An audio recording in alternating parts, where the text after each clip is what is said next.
Hi everyone, James from Awa City Computer Clubhouse, Whanganui, New Zealand here. Welcome to my movie magic with iMovie and Photoshop tutorial. So today what we're going to do is make a cup appear out of thin air. As you can see in the tutorial here, I'm taking a bit of video footage, and what I'm going to do is make the cup appear just above the water cooler in the background. So I'm just using Photo Booth to take the footage here, but you could use anything. You could get your camera and take the footage with that. It really doesn't matter, so I haven't included Photo Booth in the title of the tutorial.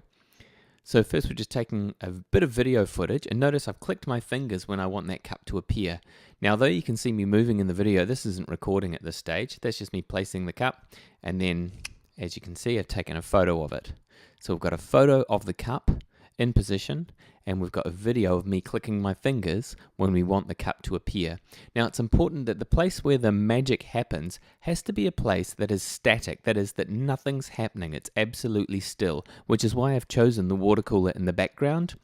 You might choose a desk or something just in the background that's going to stay still during your video. Okay, so the first thing we're going to do here is open up iMovie and import our footage that we've just recorded into iMovie.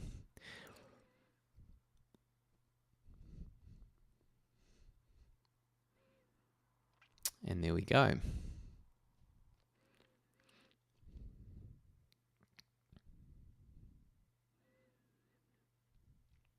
Okay, cool. And there we go. We're just going to move it up into the projects area and have a quick look. Yep, seems to be fine.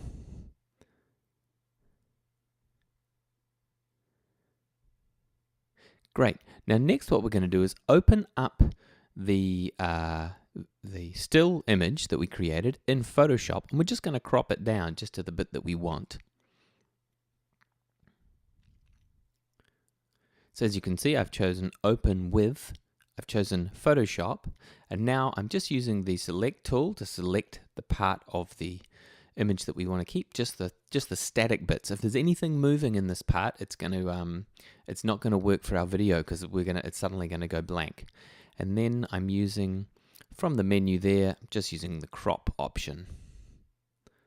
And then we'll save, and we'll save it as a JPEG.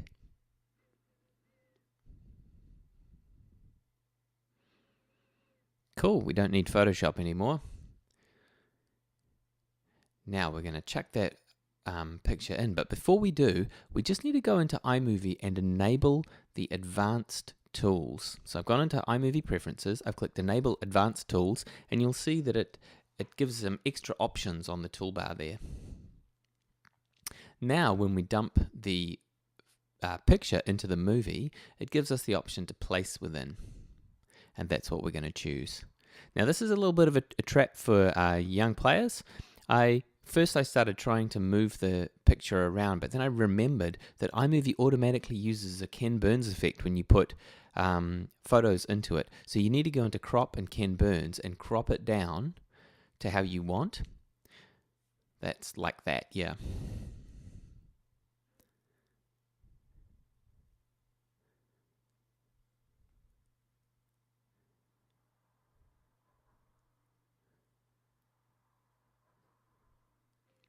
And then we'll resize that portion of the image so that it's going to fit perfectly into our movie.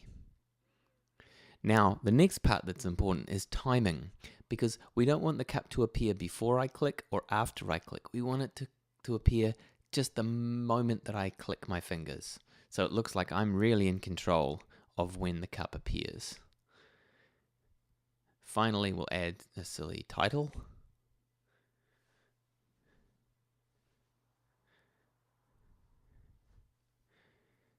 And a piece at the end.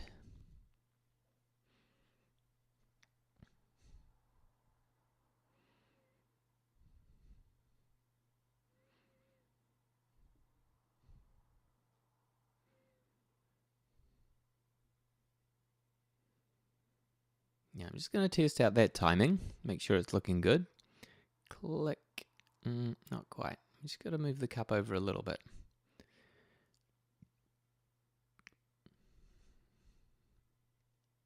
And we can adjust that just by clicking on the edge of the image at the top, and we can just drag it over as far or short as we want.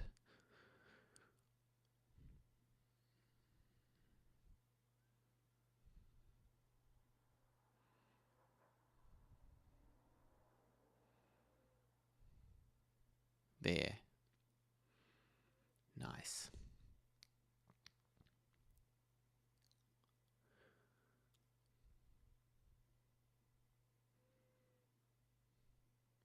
Okay, and finally what we'll do is export the movie using the share menu from iMovie.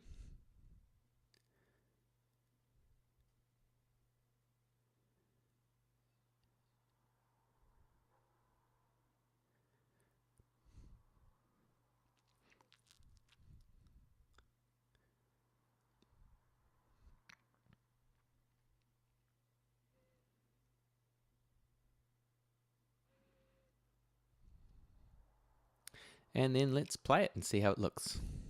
There's the finished product.